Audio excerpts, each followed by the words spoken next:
Magandang araw mga kaibigan.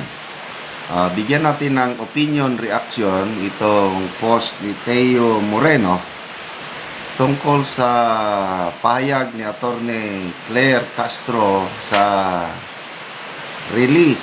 interim release, petition for interim release ni Datay Digong natin. Okay. Sabi niya, medyo lumutang din dito ang kaotso-otsohan ng isang abogada. Sabi ni Teo Moreno, not all lawyers are well informed. Example, Attorney Claire Castro. Yusek Claire Castro recently claimed that Duterte's petition for interim release before the ICC, where he states he will not continue to commit crimes, is an admission of guilt. She even asked, Mr. President will not continue to commit crime. So, may pag-amin ba rito?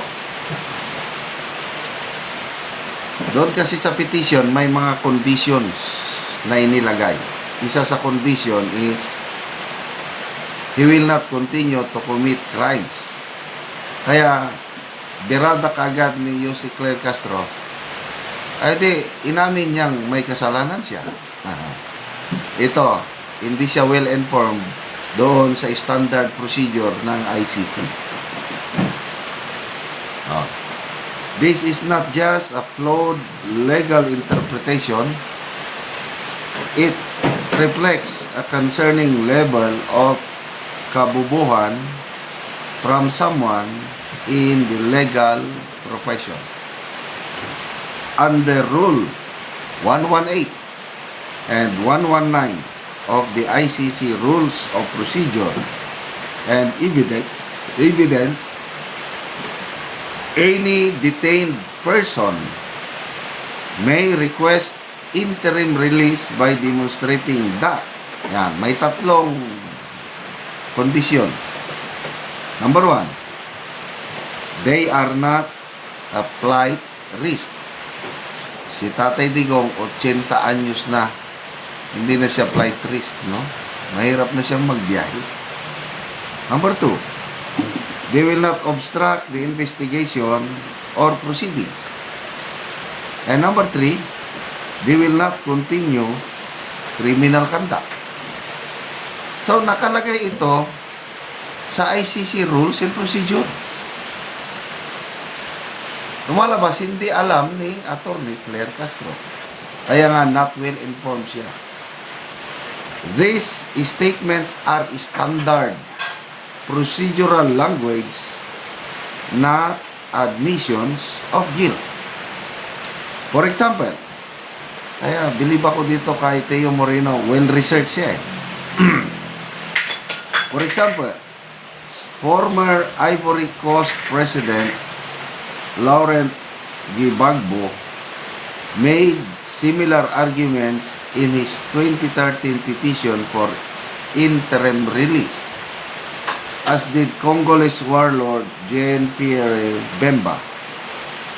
In neither case was their use of that language interpreted as a confession. In short, saying someone won't commit crimes is a legal standard, not a guilty plea. Misrepresenting this basic principle only spreads confusion and undermines public understanding of international legal processes. No wonder why nagkakandara pa silang lahat sa Malacanang, dahil kung gaano kangagba yung ulo, ganyan din ang mga galamay. Grabe, itong si Teo Moreno, sapol na sapol. So, nakahain na po ang petisyon. At inaasahan, ito po ay mabilis aksyonan. Kasi standard procedure ito ng ICC, yung interim release.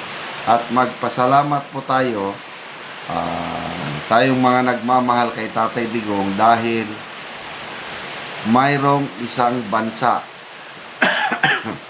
na willing tumanggap kay PRRD na mag-commit nga hindi siya tatakas, kung kailangan siya sa korte, dadalhin siya sa korte. So, ano na ito? Parang more than 50% na natapos sa trabaho yung release niya dahil sa pagpayag ng bansang ito. At pangalawa, yung prosecution hindi nag-object. Kaya nagsalita na po ang Office of the Prosecutor ng ICC na magbibigay sila ng official response sa bagay na ito sa ICC at malalaman natin in the coming days. Okay. So, magbasa lang tayo sa mga comments.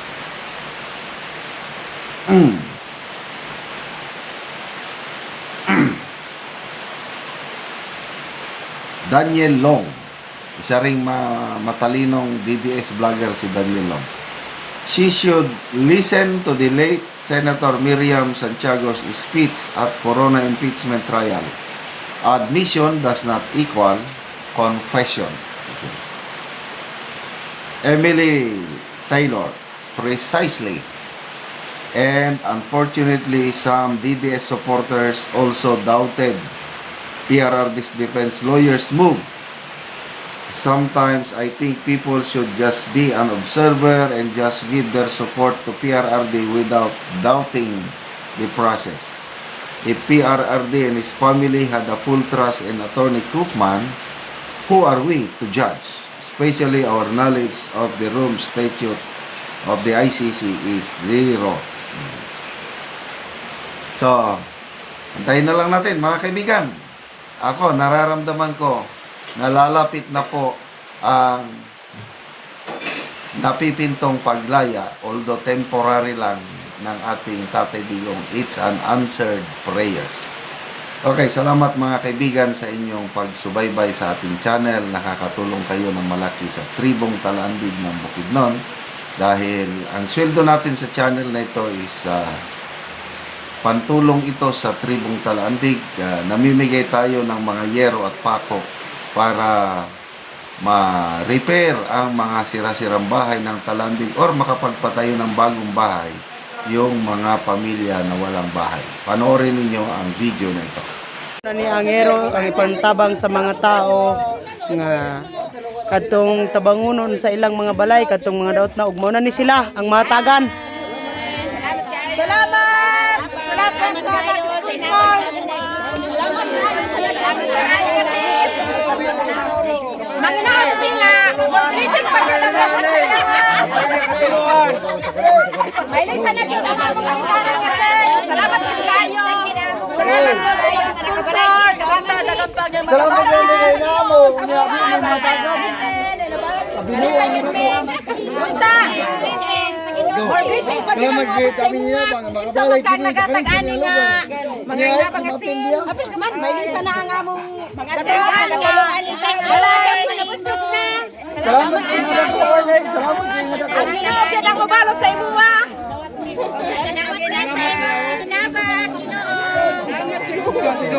Nakuha kayo ang ilang pagpasalamat sa yero na Salamat kayo. tabang sa ilaha. So dako gyud ang ilang kalipay bahin sa tabang nga yero. So daghan gid kay sila nga tabangunon. Dako ang ilang kalipay nga natagan sila og yero. Sobra ang among kalipay nga naagyod ang nakaabot na gid ang mga inabang. Oh. 73 ni sila tanan dinhi nga tabangunon og yero. 73 ka balay ang tabangan. Ako ba, lagi ulang.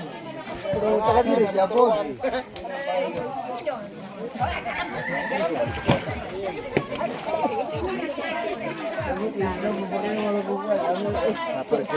Kalag mo. Sir.